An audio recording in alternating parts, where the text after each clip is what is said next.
The South Baldwin Chamber has grown and developed and moved forward with an ever-changing business community. Chambers of commerce are different all over the country, but they are similar. The standing joke is, if you've seen one chamber, you've seen one chamber. Most chambers of commerce reflect the personality of their communities. We stand on the shoulders of those who have gone before us, and we must be faithful. And I hope you enjoy this video, because I believe that's what we're going to show you.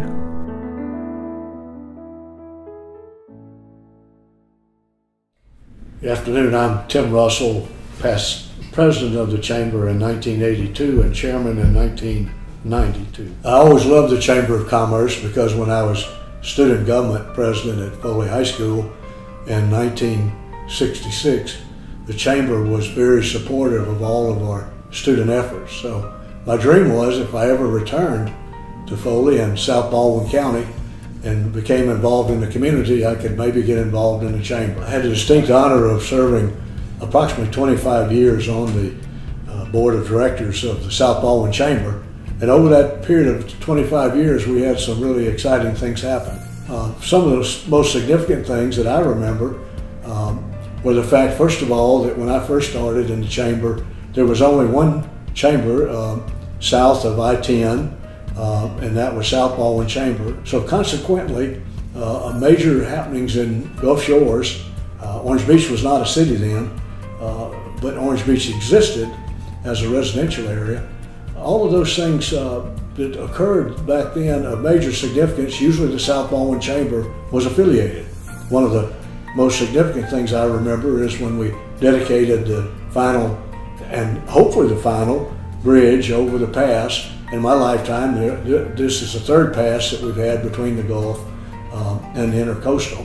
But we had that big dedication and tied Florida and Alabama together. It was a big day. A congressman was there, all of our local delegation, and big day, and South Baldwin Chamber headed that up.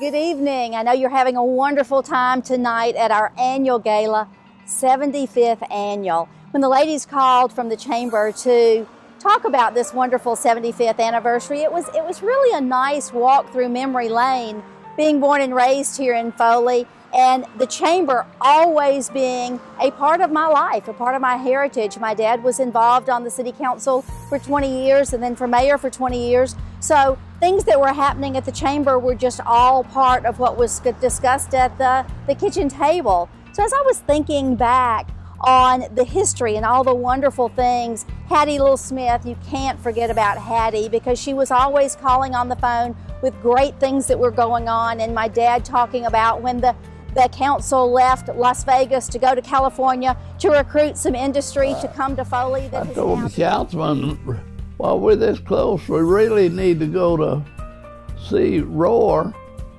and just let them know how much we appreciate them being in Foley. Well, for $252, I got 4 round-trip tickets from Las Vegas to Los Angeles and back.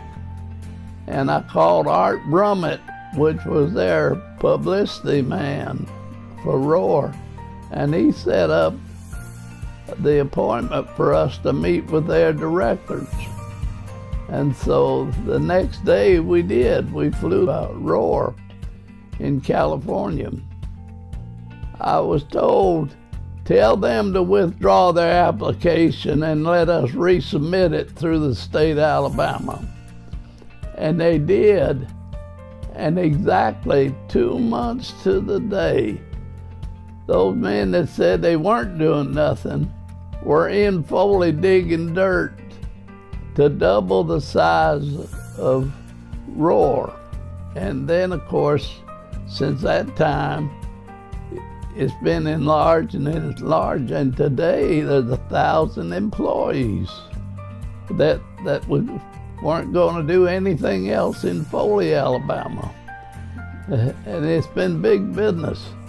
Just like the shopping center down south of town That was started by a couple of local businessmen, and it had 20 acres there. And they started that, and then they ran into financial troubles.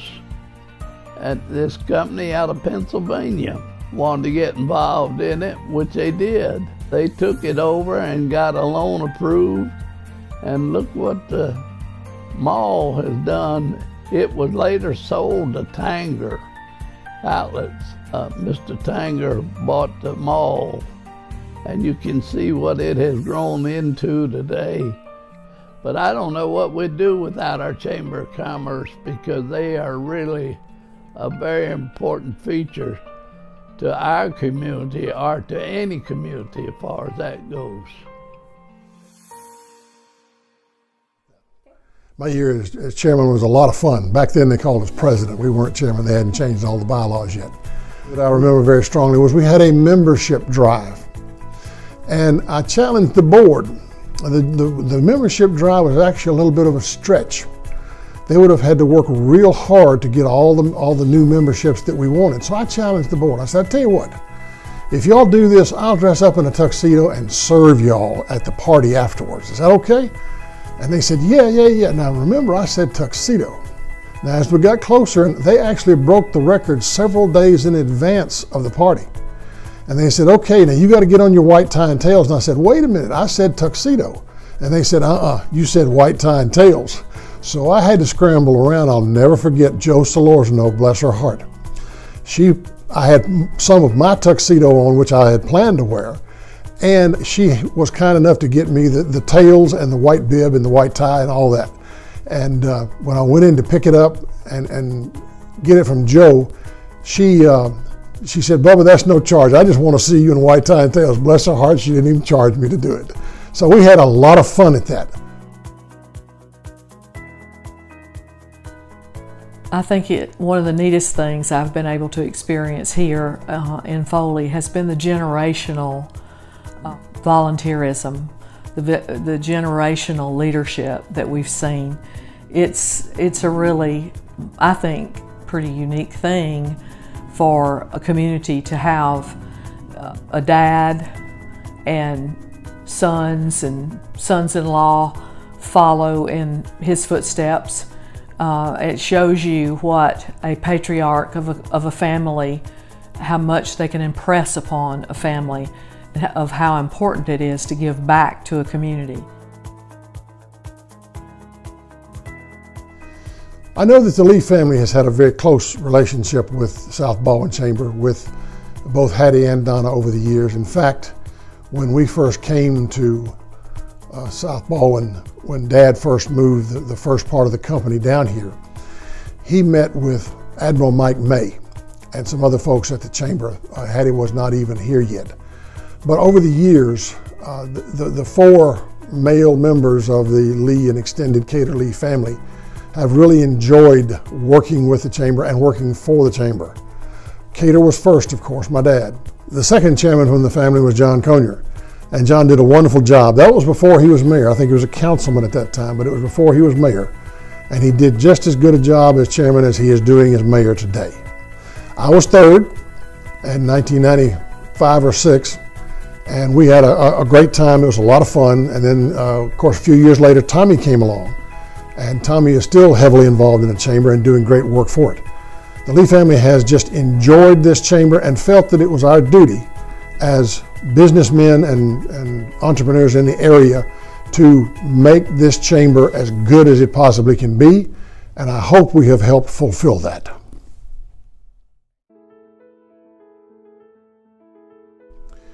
Walton M. Vines.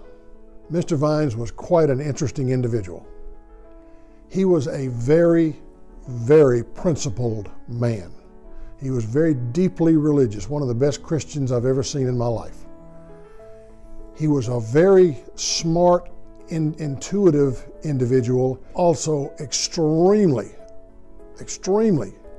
adamant about the free enterprise system.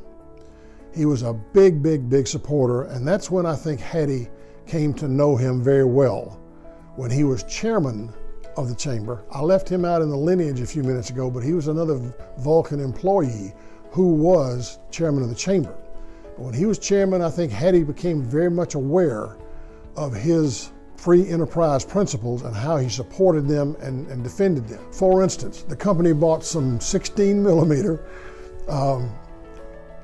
films from the U.S. Chamber of Commerce, and Mr. Vines spent many, many days showing those in classes at Foley High School. That was the kind of things he did to help promote the free enterprise system. But I think after he passed away, they wanted to honor him in some way, and with his work as free enterprise, that's why they named it the Walton M. Vines Free Enterprise Person of the Year. Of course, at first it was the Free Enterprise Man of the Year, but now it's the Free Enterprise Person of the Year. Well, it was a big, big surprise. And the biggest surprise was my CPA for over 40 years was at the luncheon, and I just knew he was getting it because probably 40 years earlier, he was doing a seminar for South Baldwin Chamber, and I was in attendance, and he became my CPA. In 40 years, he's been taking care of the businesses and myself, so I just knew he was getting it. Didn't have a clue. And then when the description started to sound somewhat familiar, but it just left me breathless. So what an incredible honor. In 2004, Tommy Rachel, serving on our board at that time, presented us with an idea of hosting a hot air balloon festival in Foley.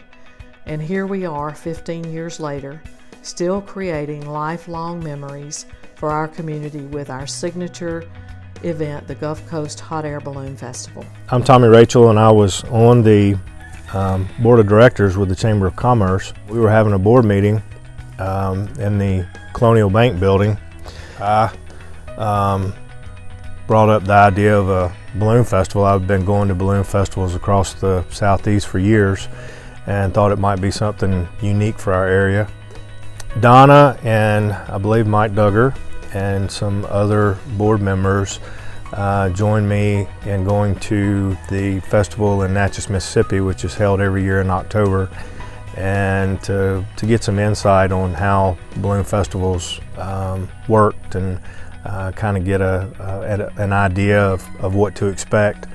We also had some friends of mine from Louisiana, about half a dozen of them came over here and met with us, and they helped us actually get a game plan together. And that's kind of how it began. When I first reached out to some friends of mine that were balloon pilots, the reaction was kind of funny because when they looked on the map and they saw South Baldwin County, of course we have a lot of water. And most areas that have a lot of water, they don't have the land, the agriculture that we do for landing. So when my friends were looking on the map, they thought I'd lost my mind when I said I wanted to have a balloon festival here, the ones that have never been here. So I had to do a little coaxing to get some of them to come, and we sent out invitations, and we had a great response the first year. We did some learning as far as the kind of pilots we want. You have a lot of different types of pilots. The ones that we're looking for are the ones that want to reach out to families and children and put on a good show. Not so much for the competition, the ones that are more family oriented in that aspect. And over the years, I think we have certainly whittled that down to that type of pilot that comes to Baldwin County. They're very in tune with what we're trying to accomplish at the Balloon Festival with introducing people to ballooning. They're also very good when it comes to being respectful of landowners. Many of them have made long-lasting relationships with many of the people here. But that's, from a pilot's perspective, that's kind of how the Balloon Festival has evolved. But it's also evolved in a lot of different ways. When we first started, we had balloons. We didn't have big bands. We didn't have near the vendors. We didn't have the dog show. We didn't have a lot of the other things that have become such an integral part of the festival with time. and it's certainly grown. And one thing that we certainly didn't have that we have more of now is the number of people and the number of people that show up to see it.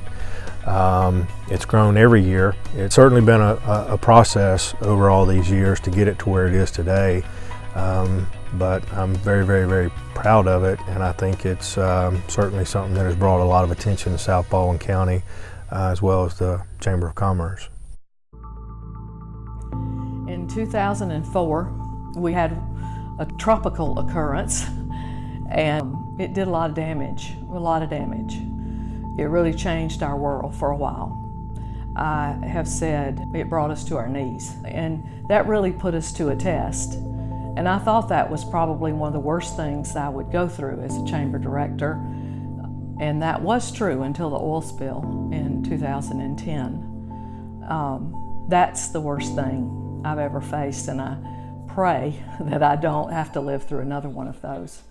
And today is Saturday, June the 12th. I'm here at the Gulf Shores Public Beach today, where unfortunately we are seeing a greater oil impact. Late yesterday and earlier today, larger amounts of tar balls washed ashore.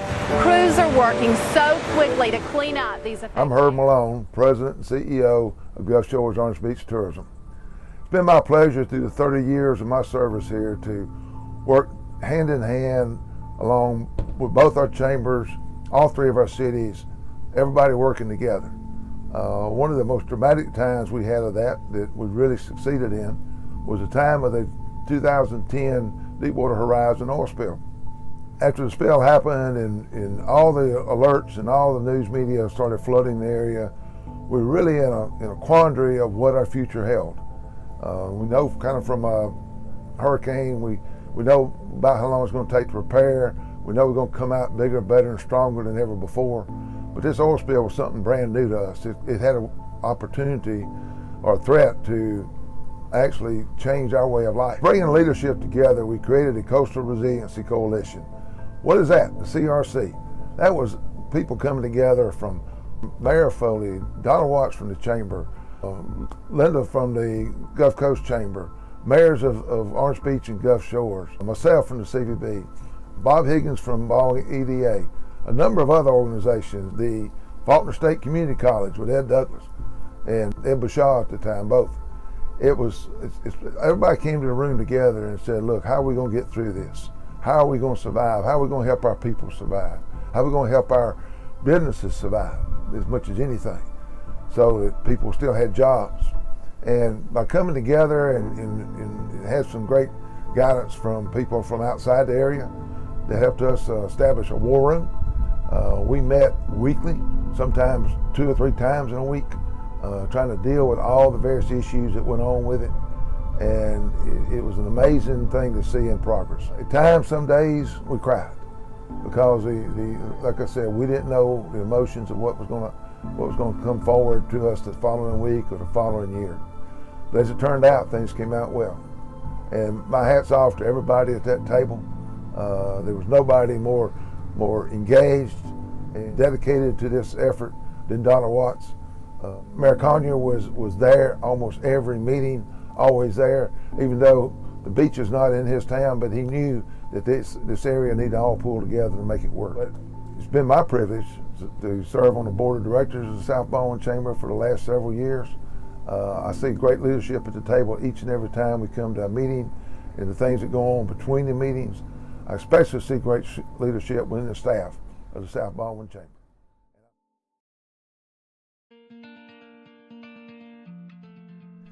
I can tell you that when our station, WHEP, came on the air in 1953, when my father, the late Jim Stewart Sr., and his partners put the station on the air, the first thing we did was get a construction permit from the Federal Communications Commission and a license to operate the station from the FCC. And that was followed closely by obtaining a business license and then right away joining the Chamber of Commerce. I know that in conversations that I had with my dad, who instilled in me at a very early time in my career and encouraging me to be chamber active, we've always been members of the Chamber and supported the Chamber in every way that we could, going back, again, 66 years. This is our 66th year on the air this year. We've been a chamber member ever since. I've lived it and breathed it throughout our history that supporting the chamber is a great thing for business, for my business and for the entire business community. And I salute South Baldwin Chamber of Commerce on 75 wonderful years.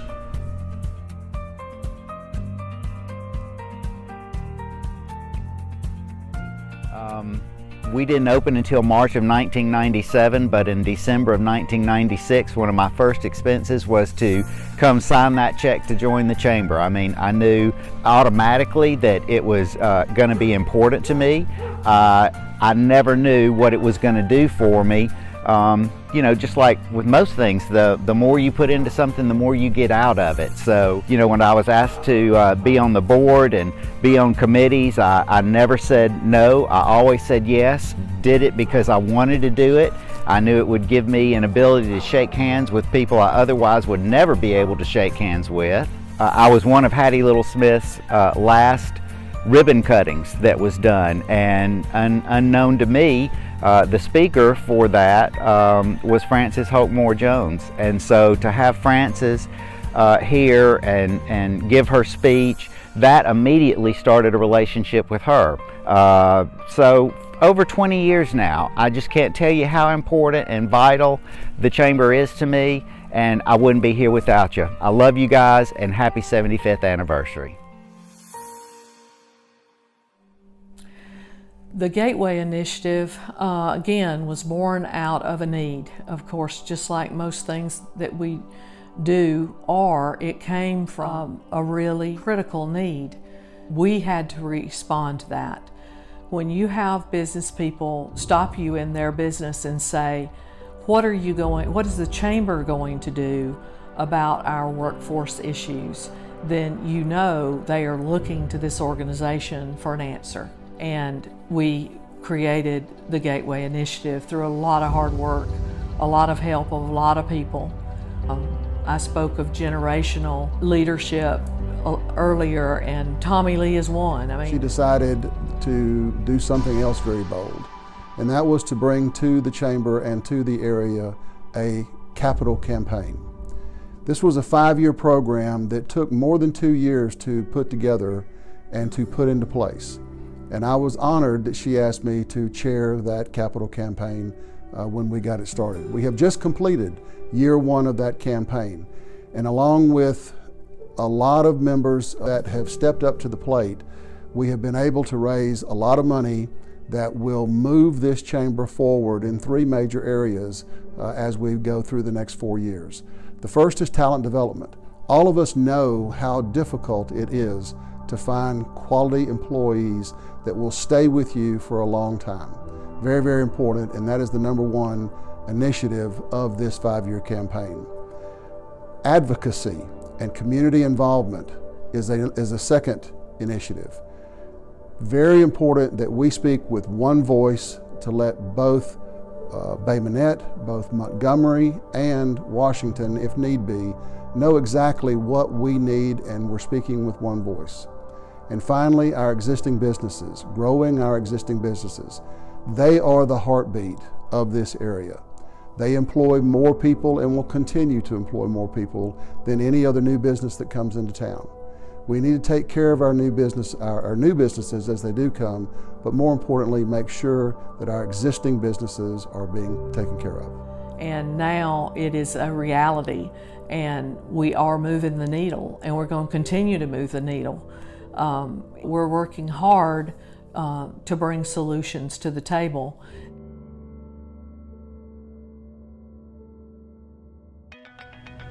"2019 is going to be a wonderful year at the South Baldwin Chamber of Commerce.